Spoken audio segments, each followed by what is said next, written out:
Subscribe to the channel now and turn on notifications so you don't miss any new stories. We want to hear from you. And where are you watching from? Comment below, share your impressions and experiences with realistic horror stories. Your participation helps create a community of readers and viewers who love to feel the chills as we explore the unknown together.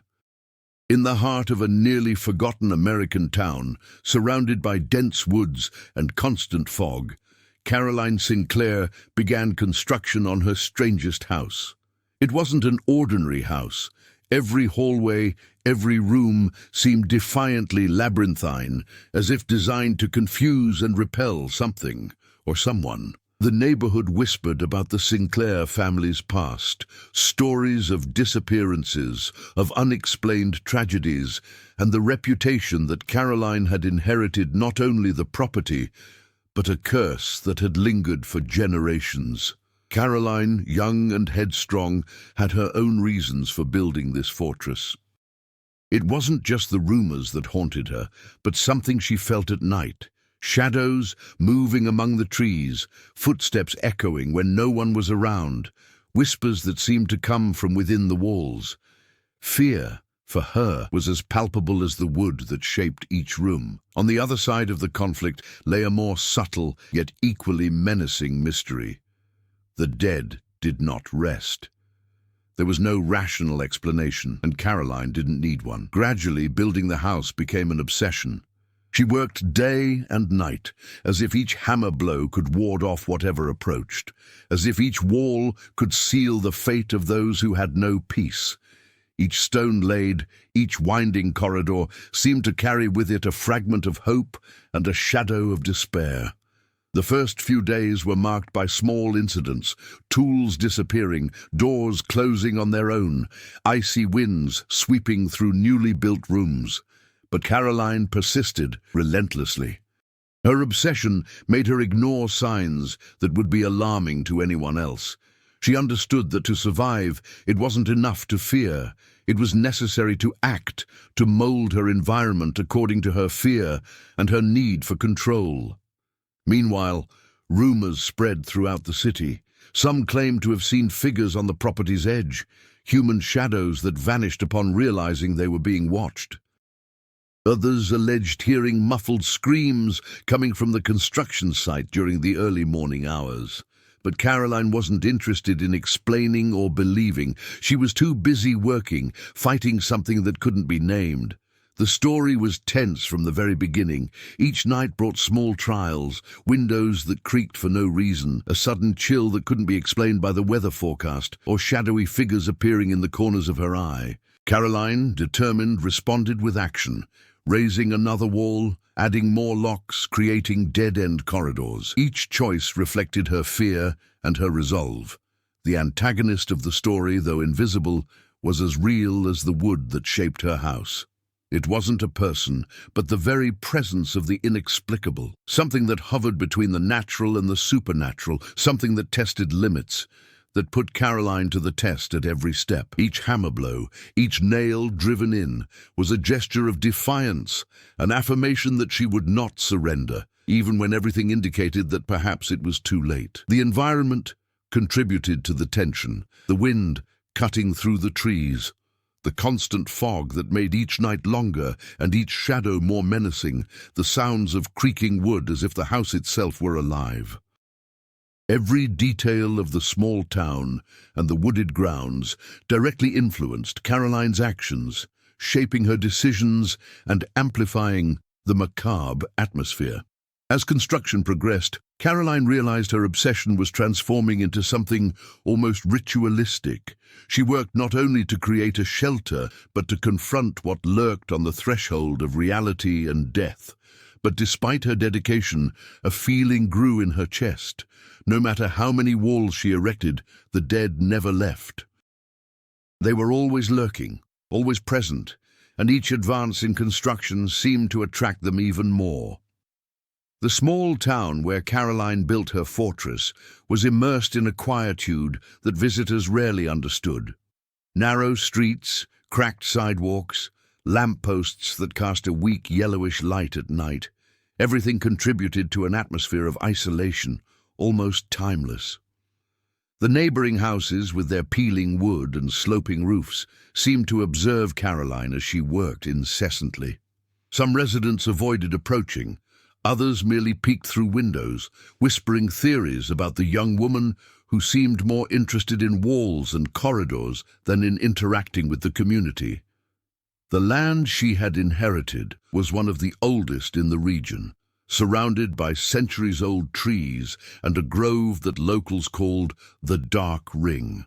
They said mysterious disappearances and inexplicable accidents had occurred there. Caroline knew these stories, but she wouldn't let superstition consume her mind. Still, the history of the place shaped her choices.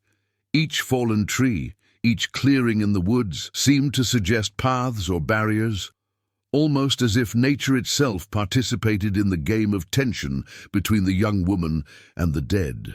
Among the secondary characters was Thomas, the old carpenter from town.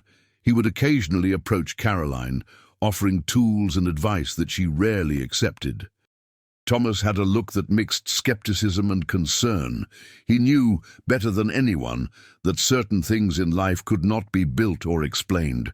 His presence, though limited, offered the narrative a realistic anchor, someone who saw Caroline not only as an obsessed young woman, but as someone defying forces she didn't fully understand. Another prominent character was Caroline's younger sister, Emily, who lived in the city and maintained a delicate bond with the protagonist.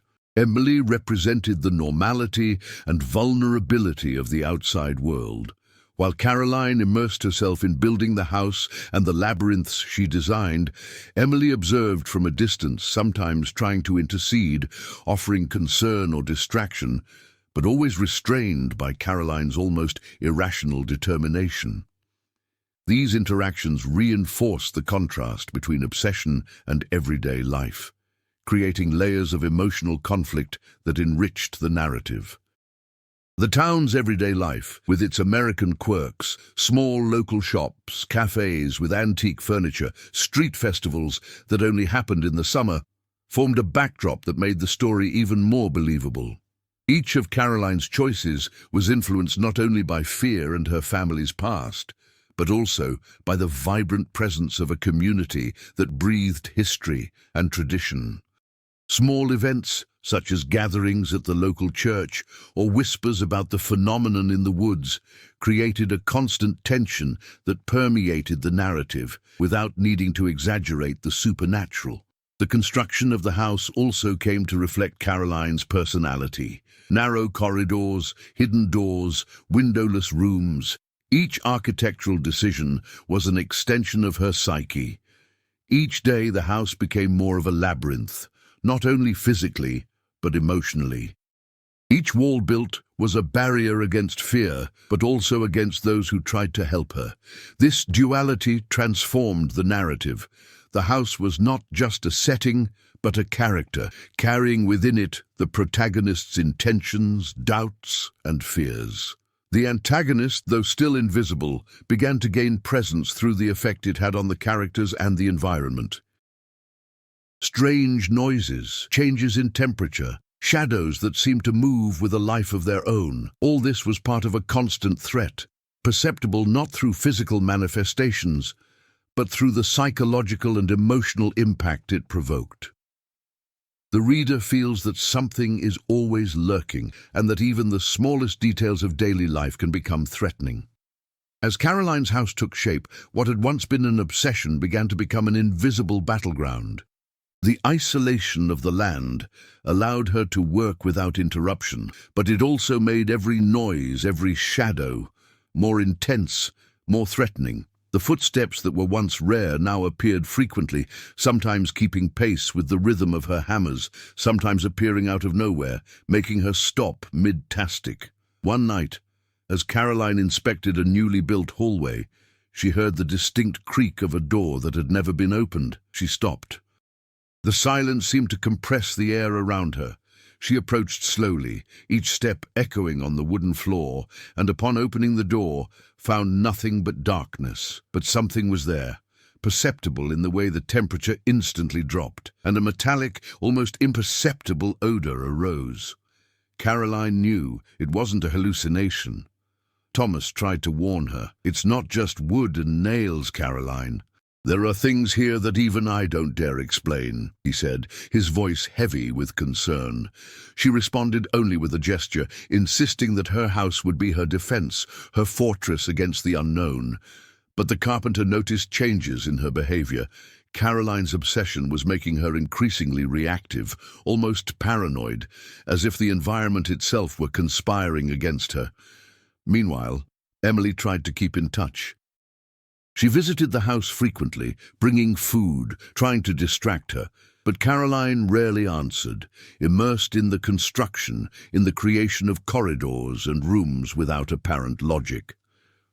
In one of these encounters, Emily noticed strange marks on the newly built walls, scratches that hadn't been there before, lines as if something had passed quickly. Caroline downplayed it, but her gaze said otherwise. Fear, yes, but also a growing realization that the dead were not only watching her, but interacting with her work. The conflict intensified when the invisible presence began to interfere physically. Locked doors started opening on their own, windows creaked even without wind, tools disappeared from locked places only to reappear in impossible locations. Caroline confronted this with direct action, reinforcing doors, locking corridors, redesigning passageways. But each measure seemed only to delay the inevitable. It was as if the dead were learning, adapting to each barrier erected. In a particularly disturbing incident, Caroline heard footsteps climbing the stairs she herself had built. When she reached the top, there was no one there. The hallway ahead was empty, but the feeling of being watched was so intense that her hands trembled. Thomas, summoned in haste, found Caroline lying on the floor, breathing with difficulty. He tried to comfort her, but he knew she wasn't just scared. She was at war. The new obstacles weren't just physical. Caroline's own mind began to question reality and perception. She saw shadows in the corners of her eyes, heard voices whispering her name, sometimes mimicking Emily's voice, trying to deceive her. The line between what was real and what was a manifestation of the dead became blurred.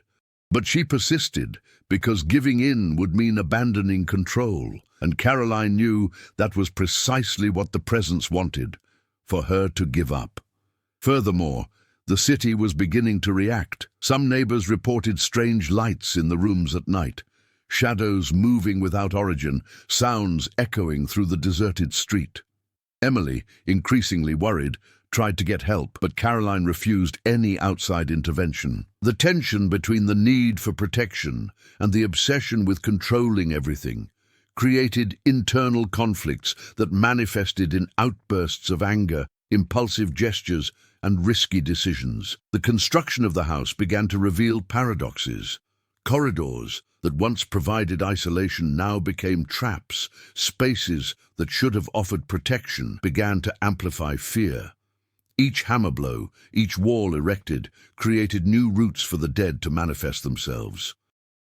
Caroline's own obsession became an unwitting tool for the antagonist. Each action planned to ward them off inadvertently increased their presence. Thomas and Emily were Caroline's link to reality, but also sources of conflict. Thomas demanded caution, trying to convince her that some battles couldn't be won with action alone. Emily offered emotional support, but her insistence created tension and frustration. Each interaction revealed more about Caroline's personality, stubborn, determined, but at the mercy of forces that defy comprehension. As Caroline's house transformed into an almost living labyrinth, other layers of tension began to emerge, amplifying the central conflict. The first subplot involved Emily and her struggle to protect her sister without infringing on her autonomy. Emily began to notice patterns in the strange events, marks on the walls, missing tools, and repetitive sounds. She tried to document everything, creating an observation diary, but faced direct resistance from Caroline. Each attempt at intervention turned into a confrontation, revealing not only the external conflict with the invisible presence, but also an emotional conflict between sisters. Thomas, the carpenter, developed his own subplot. As the days passed, he began to revisit old accounts from the town, discovering records of similar incidents involving past generations of the Sinclair family. He became a sort of investigator, trying to find a logical explanation for the phenomena, but also battling his own fear. His parallel trajectory reinforced the macabre atmosphere. The story wasn't isolated to Caroline, but permeated the entire town, showing that the dead or the curse were not just a personal obsession, but something deeply rooted. Another complex element emerged from Caroline's relationship with her own house. The labyrinth of corridors, rooms, and secret passages began to create risky situations. She found herself trapped at times. Doors that had once protected her now isolated her. Each attempt to reorganize the space created new opportunities for the invisible presence to manifest itself. This dynamic established a constant tension. The fortress itself became both a shield and a prison. The small town, in turn, became more than just a backdrop. Some neighbors began to notice strange occurrences: flickering lights, figures darting across the properties, muffled screams at night, and stories began to spread. These accounts fueled the tension and at the same time reinforced the idea that Caroline was not alone in her struggle. The reader realizes that the conflict is not merely personal, but that there is a domino effect. Each action of the protagonist reverberates in the environment and in the people around her. Minor subplots, such as the interaction with the harsh American winter climate, also added complexity. Sudden blizzards blocked access to roads, strong winds threatened the structure of the house, and the extreme cold imposed physical limits on Caroline and Thomas. These natural obstacles not only reinforced the tension, but also symbolically reflected the hostility of the environment, almost as if nature conspired to test the protagonist's determination. Meanwhile, the invisible presence did not remain static. It began to interact more directly with Caroline, not only frightening her but shaping her actions. Doors that should have locked themselves opened, windows closed abruptly, objects moved with precision. Each manifestation suggested intelligence, a form of veiled communication. The subplot here showed that the antagonist, although invisible, was not random. It had its own logic, making the suspense even more palpable. Furthermore, human relationships underwent subtle tests. Emily questioned her own perception of reality and Caroline's. Thomas faced ethical dilemmas: intervene and risk being attacked by her presence, or observe and record to protect Caroline in the future. These secondary tensions amplified the complexity of the narrative, creating layers of overlapping conflict without ever diverting focus from the main plot. The element of time also gained importance. Each night seemed to bring more intense manifestations, as if time were accelerating the confrontation. This temporal pressure forced Caroline to act quickly, but each action generated unexpected consequences, increasing unpredictability and keeping the reader in constant suspense. The night air seemed thicker than ever. The fog drifted across the terrain, enveloping Caroline's house like a curtain of almost palpable opacity. At that moment, after weeks of relentless construction, the labyrinth of corridors and doors built for protection began to reveal its flaws. What had once seemed a barrier was now becoming a trap. Caroline realized, with a chill down her spine, that the presence that had haunted her family for generations was not just a random shadow. It had intelligence, intent, and was studying every move, every strategy. That night, while scanning the inner corridors with makeshift flashlights, Caroline heard the most distinct sound yet, a clear, almost human whisper, but laden with an echo that seemed to come from all corners at once. Following the sound, she entered a room that should never have existed, at least not in its original layout. The wall behind a movable bookcase gave way on its own, revealing a hidden space, covered in dust and old marks. In the center, something stood out. A wooden box, locked, but with an opening just wide enough for Caroline to see its contents. Inside, objects from her own family, who had disappeared decades ago, photos, letters, and mementos that should never have left the past. The impact was immediate. The revelation that the presence was linked not only to the location, but to her own family history changed everything. Caroline understood that recent events were not random. They had a perverse logic, connecting to memories, traumas, and ancient stories of the Sinclair family. The turning point was established. This was not just a battle for survival, it was a legacy of horrors that now demanded to be confronted. Thomas, summoned by Caroline after the discovery, sensed the gravity of the moment. Examining the box, he realized the objects were arranged in a way that told a story. Past disappearances, suspicious accidents, signs that family members had tried to flee or hide, unsuccessfully. The presence wasn't just an external force. It was almost an entity linked to the family legacy, reacting to Caroline's attempts to rebuild and isolate herself.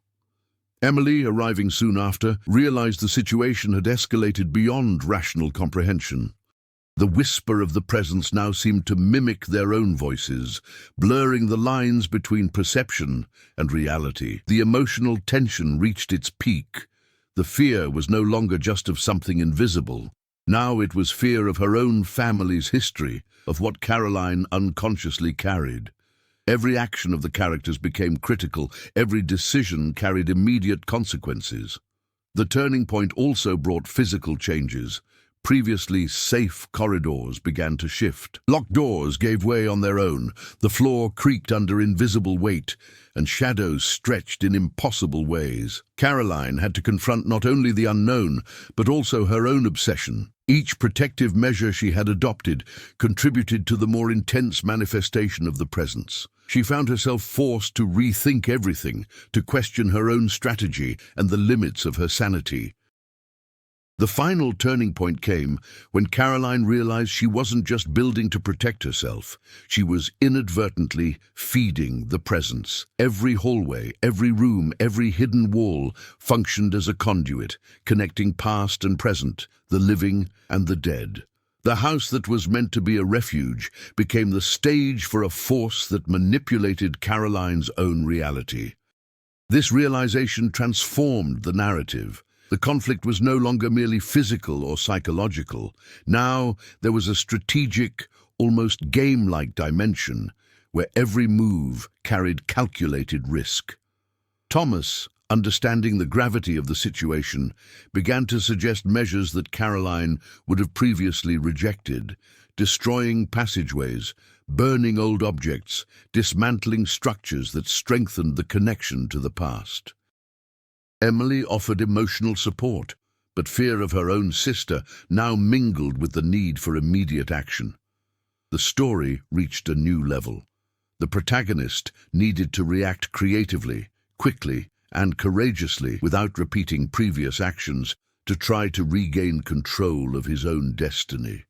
The turning point not only alters the course of the narrative, but redefines the reader's perception of the antagonist and of Caroline. The young woman is no longer merely a victim of strange circumstances.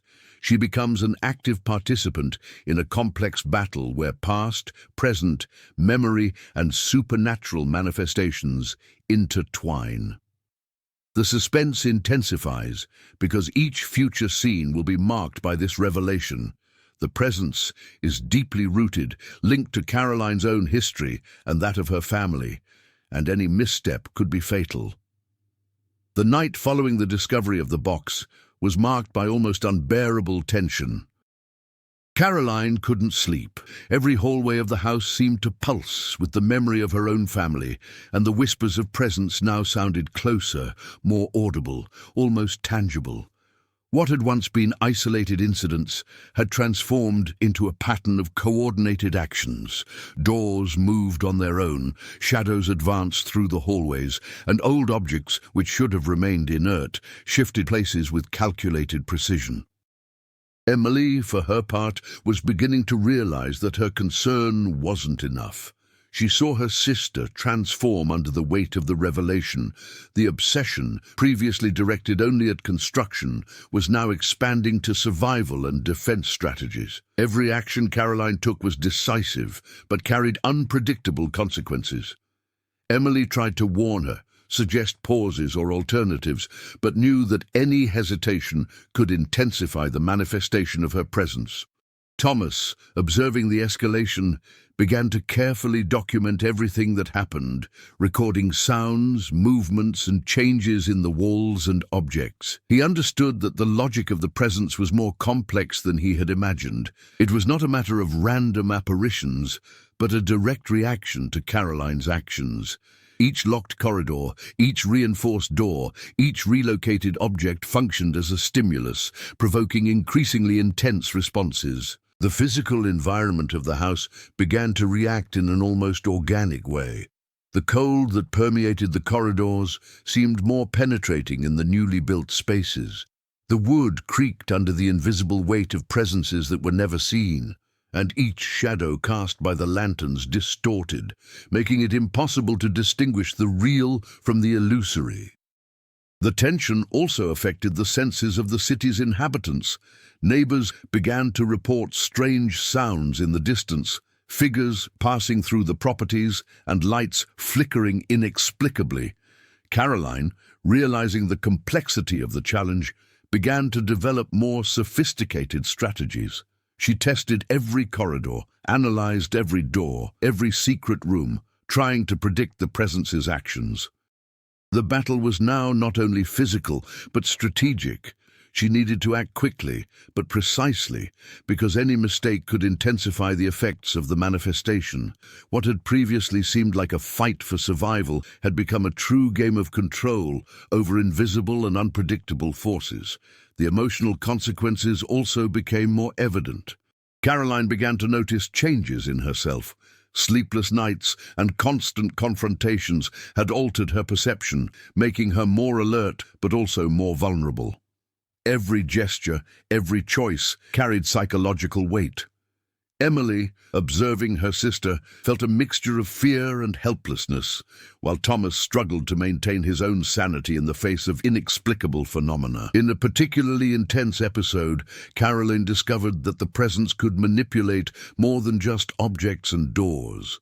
Sounds from the past, family memories, and even the voices of loved ones were reproduced with perfection. Emily, while trying to comfort her sister, heard her own voice echoing from the hallway, repeating words she had never said. The psychological impact was devastating. The antagonist now used the past and emotional bonds as a weapon. The macabre atmosphere reached its peak when Caroline realized that the house was not merely a stage for manifestations, but an extension of her own family history.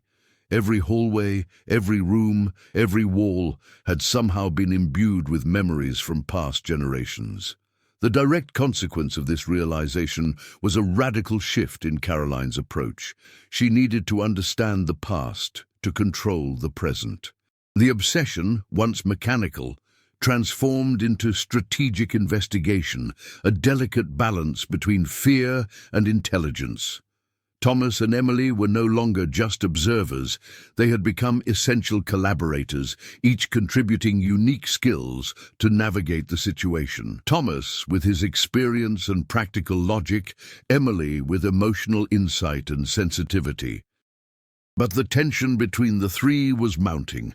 Any difference of opinion, any hesitation created an opening for the presence to intensify its manifestations. The morning following the intense demonstrations was too silent, almost unreal.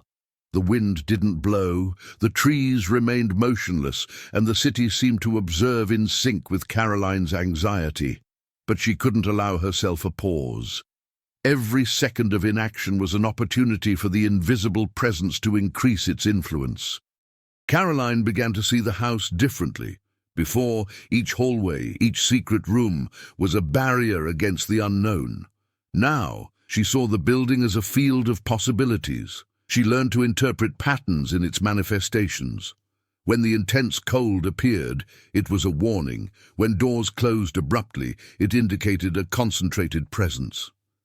With this perception, she began to anticipate movements, becoming less reactive and more strategic. A new challenge arose when the labyrinth began to behave unexpectedly.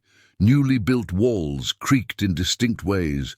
Corridors subtly changed angles, as if the house had a life of its own. Caroline needed to react with agility and precision, adapting the internal architecture in real time. Each change was risky, but also an opportunity to regain control. Here, her resilience manifested itself in action: quick thinking, calculated decisions, courage in the face of fear. Emily, noticing her sister's progress, began to contribute more effectively. She not only provided emotional support, but also helped identify patterns, small inconsistencies in Caroline's expression that she could explore. The bond between the two strengthened, and each joint action increased Caroline's sense of competence, demonstrating emotional and strategic growth. Thomas, in turn, began to guide the protagonist in a more methodical approach. He suggested recording each phenomenon, mapping corridors and doors, cataloging the changes, and creating strategies that combined empirical knowledge with Caroline's intuition. This collaboration transformed the conflict. It was no longer just fighting and reacting. There was planning, continuous learning, and adaptation based on mistakes. The invisible presence, sensing the change in posture, began to intensify the challenges. Whispers grew closer, doors slammed shut. Shadows that had previously been confined to the corners of her gaze now projected themselves with precision, creating trajectories that tested her reflexes and patience. But Caroline did not back down. Each obstacle was faced as a learning experience. Patterns that had previously frightened her were now analyzed and used to her advantage. Caroline also began to actively explore family memories. Before, the legacy of the past acted as a burden. Now it has become a tool.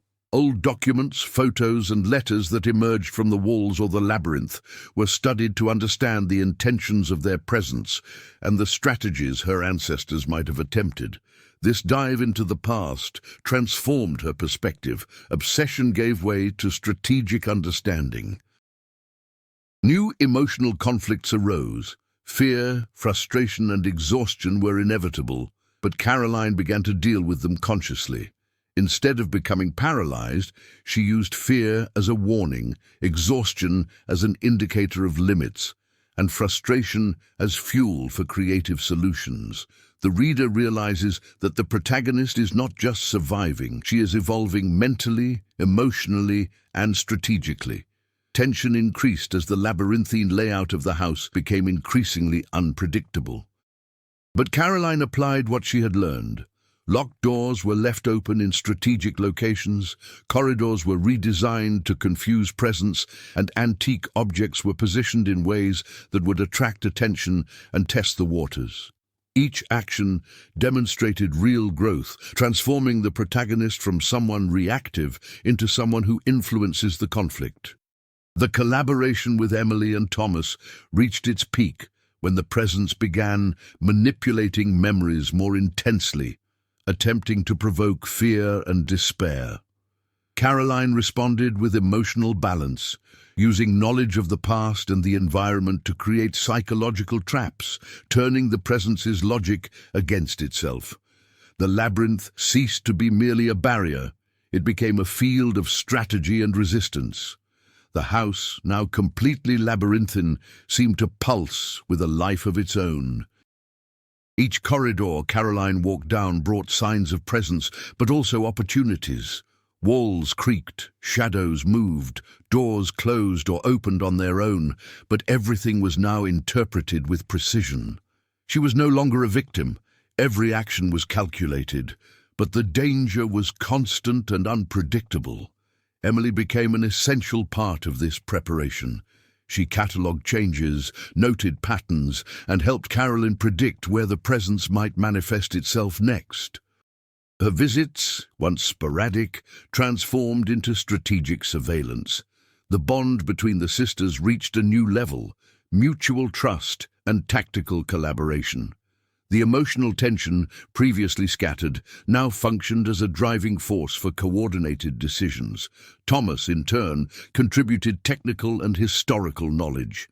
He studied old records, blueprints, and accounts of family events. Each discovery was transformed into a strategy. Passageways were blocked, corridors redesigned, objects positioned to attract attention in a controlled manner. His experience served to balance Caroline's obsession with method and logic. Meanwhile, the presence intensified its manifestations. The cold became biting. Shadows took on almost human forms. Whispers repeated words from the past with disturbing precision. Each event demanded quick responses, and each decision had direct consequences for the safety of Caroline, Emily, and Thomas. The suspense reached its peak, preparing the reader for the final confrontation. The subplots were tied together at this stage. Emily managed to record details that clarified patterns of presence, while Thomas discovered secret passages used by ancestors of the Sinclair family for protection. This information, previously scattered, now converged into concrete strategies. The past and present intertwined, and the story approached its climax with a tense and coherent logic. The house itself became a training ground. Corridors that were once mere labyrinths were transformed into strategic traps. Locked doors served as tests of endurance. Hidden rooms were used to confuse and lure attention, and antique objects positioned in a calculated way created distractions. Each space in the labyrinth had a purpose, reflecting Caroline's evolution and preparation for the decisive confrontation. The element of time added even more tension. Each night brought more intense manifestations, and the line between sanity and fear narrowed. Caroline needed to anticipate movements, react quickly, and coordinate Emily and Thomas without making mistakes. The suspense was constant, and the reader felt that the climax was near, about to test everything the characters had learned and achieved. Meanwhile, the psychological pressure mounted, whispers mimicking familiar voices, shadows replicating known movements, intense cold, and a constant metallic smell created an environment that tested everyone's nerves. Caroline, however, now dealt with these threats with strategy, relative calm, and determination.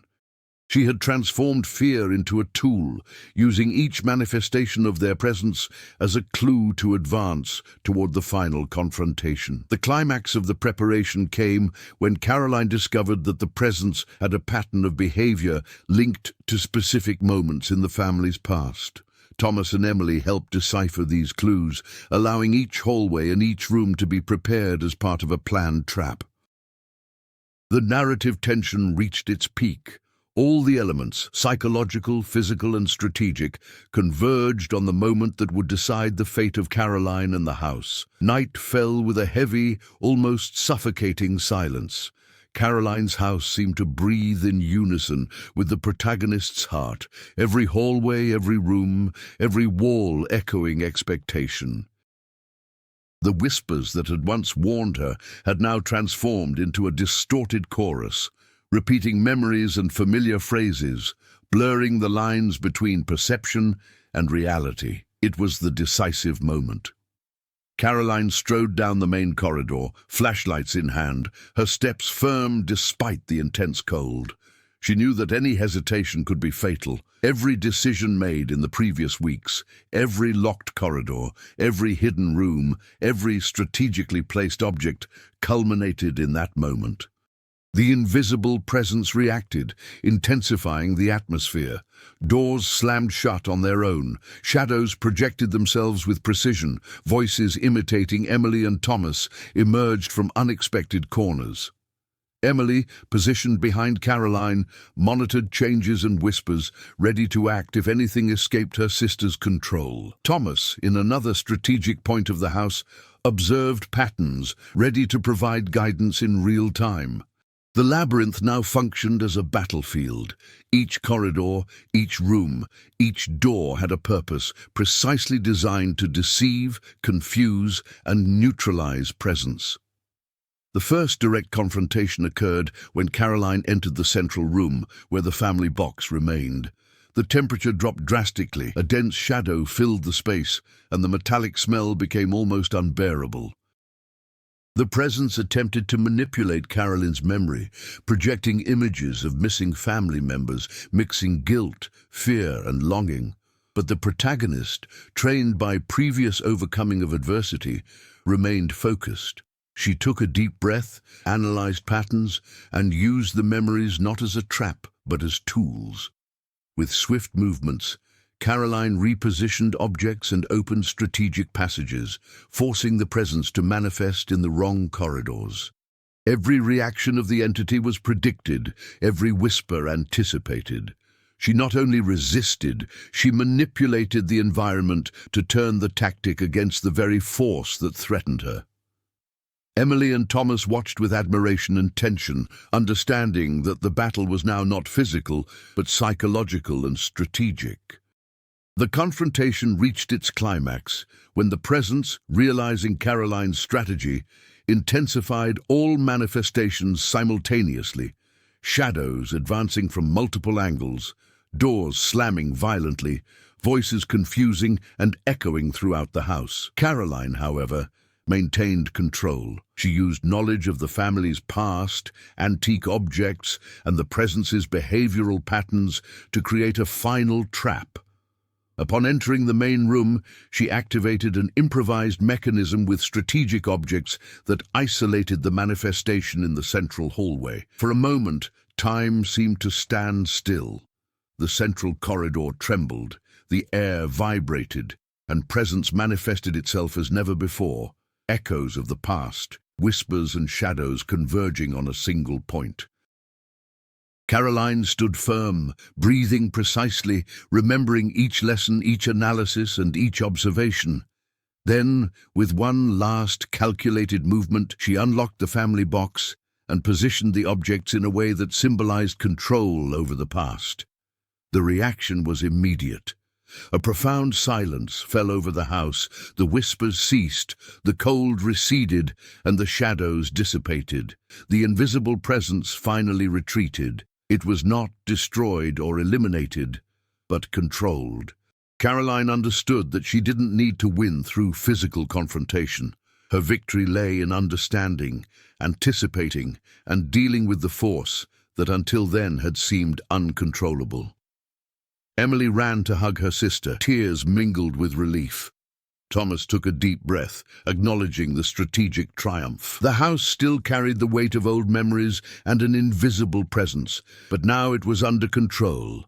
Caroline had transformed fear into knowledge, obsession into strategy, and tension into coordinated action. The climax also revealed Caroline's true strength. It wasn't just physical courage, but emotional intelligence, adaptability, and a deep understanding of the human and historical relationships that shaped the conflict. She had overcome not only the presence, but the limits of her own obsession, transforming herself into an active and resolute protagonist. The sun began to rise over the house's grounds, casting a pale, cold light on the corridors that, until then, had been a scene of terror and tension. Caroline walked slowly through the labyrinth she had built, observing the walls, doors, and rooms. Now, each space reflected not only fear, but also control. She felt that, although the invisible presence still existed, it had lost power over her mind and actions. Emily stood beside her sister, bringing calm and comfort. The two walked through the corridors that had once seemed threatening, now realizing that the house was not an enemy, but an extension of their own strength. The bond between them was stronger than ever. Emily, relieved, realized that Caroline had transformed obsession into strategic action and fear into learning. Thomas observed the surroundings attentively, cataloging the latest changes. He knew the battle had been won, but not completely erased. The presence remained, silent, a reminder that the Sinclair family's past still held mysteries. However, the difference now was that Caroline was prepared.